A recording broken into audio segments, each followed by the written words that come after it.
Estamos de volta e hoje o Justiça em Questão fala sobre combustíveis. O gás de cozinha é um dos combustíveis de maior presença no território nacional. São mais de 42 milhões de residências e mais de 150 mil empresas regularmente atendidas por uma rede de distribuição autorizada pela Agência Nacional de Petróleo.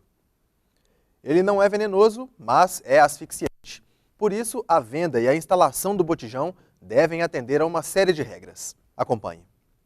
GLP, uma sigla que pode parecer estranha, mas se refere a algo muito próximo de todos nós. O gás liquefeito de petróleo é uma mistura de gases de hidrocarbonetos utilizada como combustível em aplicações de aquecimento em fogões e veículos. A produção, distribuição e venda do GLP é regulamentada e segue normas rígidas. São diversos documentos que a empresa tem que ter e diversos órgãos que autorizam, cada um dentro da sua esfera de competência.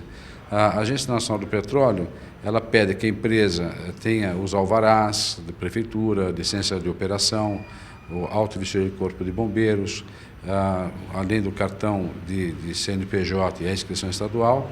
Então, com esses documentos, ele instrui um pedido para abrir uma revenda, que é autorizado pela ANP.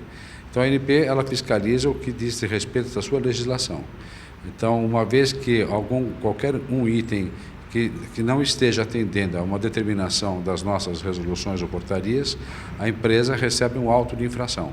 Tanto revendedores quanto os consumidores devem atentar para as condições do botijão de gás. Assim como um carro, né, as pessoas vão lá e conferem o nível de óleo, faz aquela revisão. O GLP, o botijão, ele também tem que ser feito uma revisão periódica. A pessoa tem que ir lá conferir a data de validade da mangueira, a data de validade, a condição do botijão e os artefatos que envolvem o GLP. A revenda deve manter botijões em bom estado de conservação, o local deve ser seguro e bem sinalizado, dentre outras regras. Os portões do estabelecimento que vende GLP, eles têm que ter uma abertura para o lado de fora. Porque no caso de um incêndio, um sinistro que aconteça dentro do estabelecimento, a pessoa corre, bate as mãos e o portão abre para fora. É uma medida de segurança. Isso é muito comum encontrar portões ou de correr ou que abram para dentro. Então, essa é uma medida de segurança. Uma outra irregularidade que nós temos de segurança é a falta de extintores ou extintores vencidos. Ainda nós temos um outro problema que é o piso irregular. O piso tem que ser um piso cimentado, concretado, marcado, delimitado, e muitas vezes a gente encontra pisos ou de terra, de chão batido, ou de pedriscos, o que não pode. Da revenda para a casa do consumidor, também é preciso se atentar para as regras de instalação e manutenção. O tenente Azevedo vai mostrar para a gente aqui como deve se proceder com a compra e a instalação do botijão de gás. Aqui a gente vai mostrar primeiro como o botijão de gás deve chegar à casa do cliente. Como deve ser, então, tenente? A primeira coisa é observar o estado do botijão, né? Um bom estado de conservação. Nós observamos aqui uma etiqueta com orientações, o telefone do distribuidor, né? E também uns telefones ali no caso de emergência. Sim. Observar também que o botijão ele esteja lacrado. Então, basicamente é isso. Sim, e aqui na instalação, por exemplo, né? Aqui no caso da instalação, o que a gente está vendo aqui que é importante ressaltar? Ok. Temos aqui uma mangueira, né? A mangueira tradicional, consumo geral das pessoas, uma mangueira transparente com uma tarja amarela. Nessa mangueira, nós temos a data de validade da mangueira, que geralmente são 5 anos. Nós temos a NBR, que vai tratar do assunto, né? E o selo do Inmetro. Então, nós temos aqui o regulador de pressão, né? Ele também tem validade, né? Observa-se a validade juntamente com a mangueira. Nós temos aqui presilhas, tanto na válvula como no fogão, são presilhas adequadas. O consumidor deve ficar atento à válvula de pressão e principalmente à mangueira, que nunca deve passar por detrás do fogão. O bombeiro reforça uma dica simples, mas importante, logo depois da instalação do botijão, para certificar que não há vazamentos. Usar uma esponja com sabão e colocar espuma nos locais onde que o regulador é acoplado no botijão e também onde que a mangueira é acoplada ao regulador. Verificar se não tem espuma, bolhas, vai verificar se está vazando ou não. né? Se detectar que está vazando, né, desfaz a operação, né, refaz a operação e procede novamente. Coloca sabão, de repente a pessoa que não acoplou adequadamente, se ela refizer a operação, pode ser verificado que não é um defeito do produto. Mas se verificou que continua vazando, que é um possível defeito do produto, então entrar em contato com a empresa onde foi adquirido o produto, né, para que seja trocado ou consertado.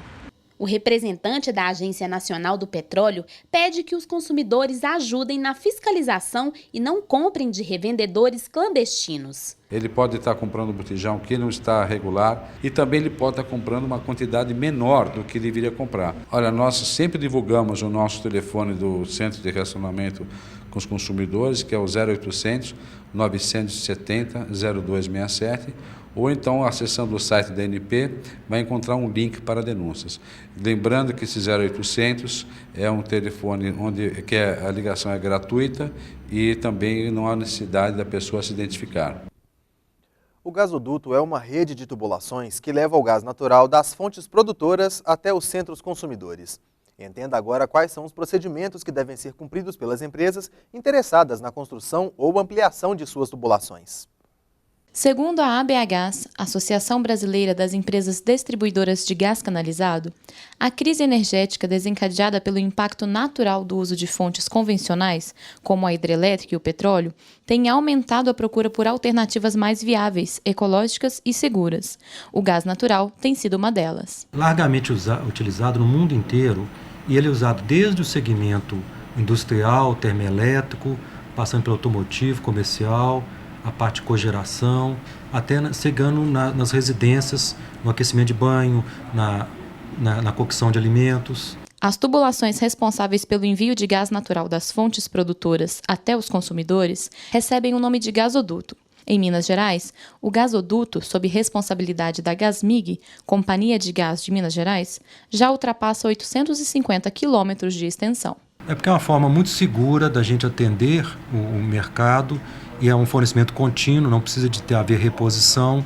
A parte de medição e faturamento é feita após o consumo, como é feito, por exemplo, na parte de água e de energia elétrica. A distribuição de gás canalizado foi regulamentada pelo artigo número 25 da Constituição Federal e, posteriormente, pela Emenda Constitucional número 5 de 1995. O gás natural, ele possui uma parte estadual.